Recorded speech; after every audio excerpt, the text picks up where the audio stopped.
بسم اللہ الرحمن الرحیم۔ پیش خدمت ہے خبر نامہ، اہم عالمی خبروں کا خلاصہ۔ سعودی عرب میں تیز ترین حرمین ٹرین چلانے کے لیے 32 خواتین ڈرائیورز کی تربیت مکمل ہو گئی، جو کہ اس سال حج کے موقع پر خدمات انجام دیں گی اور حجاج کو تمام اسٹیشنوں تک پہنچائیں گی۔ حرمین ایکسپریس کورونا سے پہلے والے دور کی طرح کام کرے گی اور ٹرینوں پر فی گھنٹہ تقریباً 72,000 عازمین سفر کریں گے۔ مکہ سے مدینہ اور مدینہ سے مکہ یہ حرمین ایکسپریس 450 کلومیٹر کا سفر 2 گھنٹے میں طے کرتی ہے۔ عالمی ادارہ صحت نے کہا ہے کہ 38 ممالک میں نئے کووڈ ویریئنٹ XBB.1.5 کے کیس رپورٹ ہو رہے ہیں۔ نئے کووڈ ویریئنٹ XBB.1.5 سے ویکسین شدہ افراد کے متاثر ہونے کا امکان زیادہ ہے۔ نئے کووڈ ویریئنٹ کے پہلے سے زیادہ خطرناک ہونے کے فی الحال شواہد نہیں۔ نئے کووڈ ویریئنٹ کے 82% کیسز امریکہ میں جبکہ 8% برطانیہ میں رپورٹ ہوئے ہیں۔ WHO کے مطابق نئے کووڈ ویریئنٹ کے 2% کیس ڈنمارک میں رپورٹ ہوئے۔ یورپی مرکز انسداد بیماری کے مطابق امریکہ میں نیا کووڈ ویریئنٹ 12.5% زیادہ تیزی سے پھیل رہا ہے۔ روسی صدر ولادیمیر پوٹن اور ترک صدر رجب طیب اردوان کے ٹیلی فونک رابطہ میں اہم امور پر تبادلہ خیال ہوا ہے۔ ماسکو سے کرملن کا کہنا ہے کہ دونوں صدور میں یوکرین اور روس کے درمیان قیدیوں کے تبادلے اور ترکی کے شام سے تعلقات معمول پر لانے سے متعلق بھی بات ہوئی۔ روسی صدر پوٹن نے اس موقع پر یوکرین کو مغربی ہتھیاروں کی بڑھتی ہوئی ترسیل پر تنقید کی۔ صدر پوٹن نے یوکرین کی تباہ کن پالیسیوں سے بھی ترک صدر کو آگاہ کیا۔ ورلڈ اکنامک فورم کے اجلاس کے موقع پر میڈیا سے گفتگو کرتے ہوئے سعودی عرب کے وزیر خزانہ محمد الجدعان نے کہا ہے کہ سعودی عرب بڑی طاقتوں امریکہ اور چین کے درمیان پل کا کردار ادا کر سکتا ہے۔ سعودی عرب کے بیک وقت امریکہ اور چین سے اسٹریٹجک تعلقات ہیں۔ انہوں نے کہا کہ امریکہ نے کووڈ-19 کے پس منظر میں چین پر ناجائز کاروباری معاملات کا الزام لگایا تھا۔ معاملات میں بہتری کے لیے امریکی وزیر خارجہ اگلے ماہ چین کے دورے پر جائیں گے۔ مردم شماری اور آبادیات پر مرکوز ایک آزاد ادارے کے ریویو کے تخمینوں کے تحت بھارت چین کو پیچھے چھوڑ کر دنیا کی سب سے بڑی آبادی والا ملک بن گیا۔ ادارے کے تخمینے کے مطابق سن 2022 کے اختتام پر بھارت کی آبادی 1,41,70,00,000 سے زائد رہی، جو کہ چین کی آبادی سے 50 لاکھ زیادہ ہے۔ دوسری جانب چین نے سن 2022 کے اختتام پر اپنی آبادی 1,41,17,50,000 بتائی ہے۔ ایک اور سروے نے بھارت کی آبادی کا تخمینہ 1,42,00,00,000 بتایا ہے۔ سربیا کے صدر الیگزینڈر ووچچ نے روس کی ویب سائٹس اور سوشل میڈیا گروپس پر سرب زبان میں اشتہارات کی اشاعت پر تنقید کرتے ہوئے روس سے کہا ہے کہ وہ یوکرین میں جنگ لڑنے کے لیے سرب شہریوں کو بھرتی کرنا بند کرے۔ ان اشتہارات کے ذریعے سرب شہریوں کو روس کے پیراملٹری گروپ میں شمولیت کے لیے اعلانات کیے جا رہے ہیں۔ رپورٹ کے مطابق یوکرین میں سن 2014 اور سن 2015 کے دوران روس کی حامی فورسز کی طرف سے سربیا کے شہریوں نے بھی لڑائی میں حصہ لیا تھا۔ یورپی یونین سربیا کا اہم تجارتی پارٹنر اور سرمایہ کار ہے اور اسی بنیاد پر وہ یورپی یونین میں شمولیت کا بھی امیدوار ہے، لیکن سربیا کا روس کے ساتھ بھی تجارتی اور عسکری تعاون ہے۔ سربیا کے وزیر دفاع مائلوس نے بھی اپنے شہریوں کو یوکرین کے خلاف جنگ میں روسی فوجی دستوں میں شامل ہونے سے خبردار کرتے ہوئے ریڈیو فری یورپ پر کہا کہ ایسے شہریوں کے خلاف ریاستی ادارے قانونی کارروائی کریں گے۔ خیال رہے کہ سربیا اپنی گیس درآمدات کے لیے مکمل طور پر روس پر انحصار کرتا ہے۔ افغانستان کے صوبے ننگرہار میں محکمہ تعلیم نے کہا ہے کہ مرد ملازمین شریعت کے مطابق داڑھی رکھیں اور باجماعت نماز ادا کریں، جبکہ ننگرہار کے محکمہ تعلیم نے خواتین ملازمین کو کہا ہے کہ وہ حجاب کی پابندی کریں۔ عمل نہ کرنے والے ملازمین کو برخاست کیا جا سکتا ہے۔ ویتنام کے صدر ذوان فوک نے انسداد بدعنوانی مہم کے دوران عہدے سے استعفیٰ دے دیا۔ کمیونسٹ پارٹی کا کہنا ہے کہ صدر ذوان فوک سن 2016 سے سن 2021 تک اپنی وزارت عظمیٰ کے دوران سینئر وزراء کی کرپشن کے ذمہ دار ہیں۔ 2 نائب وزرائے اعظم کو اسی مہینے انسداد بدعنوانی مہم میں برطرف جبکہ درجنوں سرکاری عہدیداروں کو گرفتار کیا جا چکا ہے۔ زیادہ تر کرپشن الزامات کورونا سے بچاؤ کے لیے اٹھائے گئے حکومتی اقدامات پر ہیں۔ تقریباً 100 عہدیدار اور تاجروں کو کورونا ٹیسٹنگ کٹ کی تقسیم کے اسکینڈل میں گرفتار کیا جا چکا ہے۔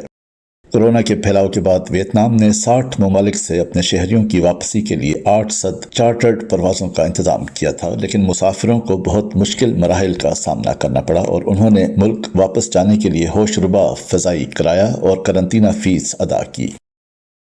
Special advisory council for Myanmar کے مطابق یورپ، شمالی امریکہ اور ایشیا کے 13 ممالک میانمار کی فوجی جنتا کو براہ راست یا بالواسطہ معاونت فراہم کر رہے ہیں۔ یہ ممالک میانمار کی سرکاری کمپنی کو ساز و سامان فراہم کرتے ہیں جس سے اسلحہ تیار کیا جاتا ہے۔ رپورٹ کے مطابق آسٹریا، فرانس، چین، سنگاپور، بھارت، اسرائیل، یوکرین، جرمنی، تائیوان، جاپان، روس، جنوبی کوریا اور امریکہ خام مال، مشینیں، ٹیکنالوجی اور مختلف پرزے میانمار کی ڈائریکٹوریٹ آف ڈیفنس انڈسٹریز کو فراہم کر رہے ہیں۔ یاد رہے کہ میانمار کی فوج نے فروری سن 2021 میں ملک کا کنٹرول سنبھال لیا تھا۔ تب سے اب تک فوج 2730 سے زائد افراد کو ہلاک اور 17200 افراد کو گرفتار کر چکی ہے۔ افریقی ملک کانگو کے گرجا گھر میں بم دھماکے سے 5 افراد ہلاک اور 15 زخمی ہو گئے۔ ڈیموکریٹک ریپبلک آف کانگو کے مشرقی شہر کسندی کے گرجا گھر میں بم دھماکے سے ہلاک اور زخمی ہونے والوں میں بچے بھی شامل ہیں۔ کانگو کی فوج کے مطابق گرجا گھر میں بم دھماکہ ممکنہ طور پر داعش سے تعلق رکھنے والے مقامی شدت پسند تنظیم نے کیا۔ اس بم دھماکے کی ذمہ داری ابھی تک کسی گروپ نے قبول نہیں کی۔ مغربی افریقہ کے ملک برکینا فاسو کے شمالی علاقے میں خوراک کی شدید قلت کے سبب پتے اور جنگلی پھل اکٹھا کرنے والی 50 خواتین کو عسکریت پسندوں نے اغوا کیا۔ دارالحکومت واگاڈوگو سے ملنے والی اطلاعات کے مطابق اغوا کی اس واردات کے دوران کچھ خواتین جان بچا کر بھاگنے میں کامیاب ہوئیں، جنہوں نے واپس آ کر واقعہ کو رپورٹ کیا۔ برکینا فاسو مجموعی طور پر 1 دہائی سے جاری شورش کی زد میں ہے جس نے تقریباً 20 لاکھ افراد کو بے گھر کر دیا ہے۔ امریکی ریاست فلوریڈا میں Martin Luther king junior day کی تقریب میں فائرنگ سے 8 افراد زخمی ہو گئے۔ 1000 سے زائد افراد فورٹ پیئرس میں ہونے والی تقریب میں شریک تھے۔ فائرنگ شام 5:23 پر ہوئی۔ زخمی ہونے والے تمام افراد بالغ العمر تھے۔ زخمیوں کو فوری ہسپتال لے جایا گیا۔ پولیس افسر برائن ہیسٹر نے پریس کانفرنس کرتے ہوئے بتایا کہ فائرنگ کے بعد لوگ ہر سمت میں بھاگے۔ شہریوں نے گاڑیوں کے پیچھے اور جو کچھ انہیں نظر آیا اس کے پیچھے چھپ کر جان بچائی۔ پولیس چیف نے کہا کہ بھگدڑ مچنے سے ایک نوجوان زخمی بھی ہوا۔ موقع پر موجود 2 پولیس افسران جائے واردات پر پہنچے اور زخمیوں کی مدد کی۔ یہ امریکہ میں رواں سال عوامی جگہ پر ہونے والا فائرنگ کا 30واں واقعہ ہے۔ برطانیہ میں کووڈ ویکسینیشن سے متعلق غلط معلومات پھیلانے پر ٹوری کے رکن پارلیمنٹ کو معطل کر دیا گیا۔ لیسٹرشائر سے کنزرویٹو ایم پی اینڈریو برجن نے ویکسین کا ہولوکاسٹ سے موازنہ کیا تھا۔ ٹوری چیف وپ سائمن ہارٹ کا کہنا ہے کہ اینڈریو برجن لائن کراس کر گئے تھے۔ انہوں نے نامناسب تبصرہ کر کے بڑا جرم کیا۔ تحقیقات مکمل ہونے تک اینڈریو برجن آزاد امیدوار کے طور پر پارلیمنٹ میں بیٹھ سکیں گے۔ کووڈ سے حفاظت کے لیے ویکسین بہترین دفاع ہے۔ اس حوالے سے غلط معلومات جانوں کے ضیاع کا سبب بنتی ہے۔ وزیر اعظم رشی سونک نے بھی اینڈریو برجن کے تبصرے کی مذمت کرتے ہوئے اسے انتہائی ناقابل برداشت قرار دیا۔ چین کے صوبے لیاوننگ میں کیمیکل پلانٹ میں دھماکے سے 5 افراد ہلاک اور 34 زخمی ہو گئے جبکہ 8 افراد لاپتہ ہیں۔ دھماکے کے بعد آگ لگ گئی۔ فائر فائٹرز نے کئی گھنٹوں بعد آگ پر قابو پا لیا۔ حکام کا کہنا ہے کہ دھماکہ پلانٹ میں مرمتی کام کے دوران ہوا۔ دھماکے کی وجوہات سے متعلق تحقیقات جاری ہیں۔ انڈونیشیا کے ریجن سلاویسی میں زلزلہ آیا ہے۔ زلزلے کے جھٹکوں سے ملک کے مشرقی علاقے لرز کر رہ گئے۔ زلزلے کی شدت 6 جبکہ گہرائی 145 کلومیٹر ریکارڈ کی گئی ہے۔ انڈونیشیا میں آنے والے زلزلے کے جھٹکے ملائیشیا میں بھی محسوس کیے گئے۔ فرانس سے تعلق رکھنے والی دنیا کی معمر ترین خاتون لوسیل رینڈن 118 سال کی عمر میں چل بسیں۔ وہ 11 فروری سن 1904 کو پیدا ہوئی تھیں اور ان کی موت سوتے وقت ہوئی۔ وہ ایک نرسنگ ہوم میں رہائش پذیر تھیں۔ گزشتہ سال 119 برس کی عمر میں جاپان کی کین تناکا کی موت کے بعد گینیز ورلڈ ریکارڈز کی جانب سے اپریل سن 2022 میں باضابطہ طور پر ان کو معمر ترین قرار دیا گیا تھا۔ فرانس کی خاتون اول بریگٹ میکرون نے کہا کہ انہیں یقین ہے کہ اسکول یونیفارم کو لازمی قرار دینے سے فرانسیسی طلباء میں سماجی عدم مساوات سے نپٹا جا سکتا ہے۔ برانڈڈ کپڑوں کی بجائے یکساں لباس پہننے سے طلباء کا وقت اور پیسے دونوں کی بچت ہوگی۔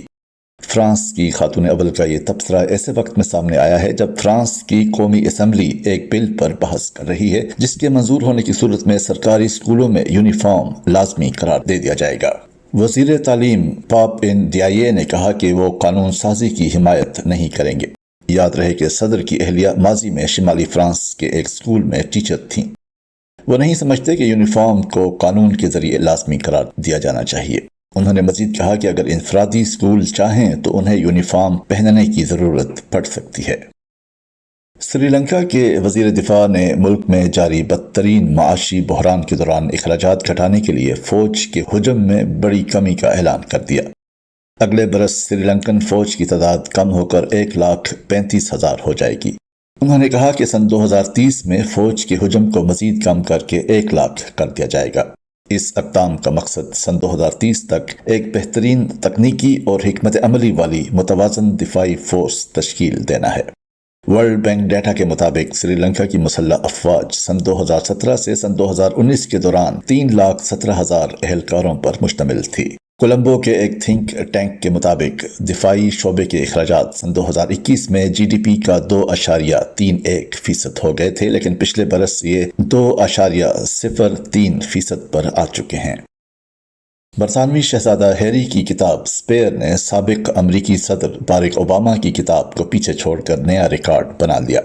شائع ہونے کے پہلے ہی دن برطانوی شہزادہ ہیری کی کتاب اسپیئر کی برطانیہ، کینیڈا اور امریکہ میں 14,03,000 کاپیاں فروخت ہوئیں، جس کے بعد یہ اب تک کی سب سے تیزی سے فروخت ہونے والی غیر افسانوی کتاب بن گئی ہے۔ گینیز ورلڈ ریکارڈز کے مطابق اس سے قبل یہ ریکارڈ امریکہ کے سابق صدر باراک اوباما کی کتاب اے پرومسڈ لینڈ کو حاصل تھا، جو سن 2020 میں شائع ہوئی تھی، اور پہلے ہی دن اس کتاب کی 8,87,000 کاپیاں فروخت ہوئی تھیں۔ شہزادہ ہیری کی کتاب کے کچھ اقتباسات شائع ہونے سے پہلے منظر عام پر آ گئے تھے، تاہم پھر بھی کتاب کی ریکارڈ فروخت پر حیرانی کا اظہار کیا جا رہا ہے۔ یہ تھا اہم عالمی خبروں کا خلاصہ۔ مطبوعہ الفضل انٹرنیشنل، جمعہ 20 جنوری سن 2023، صفحہ 24، طارق مرزا کی آواز میں۔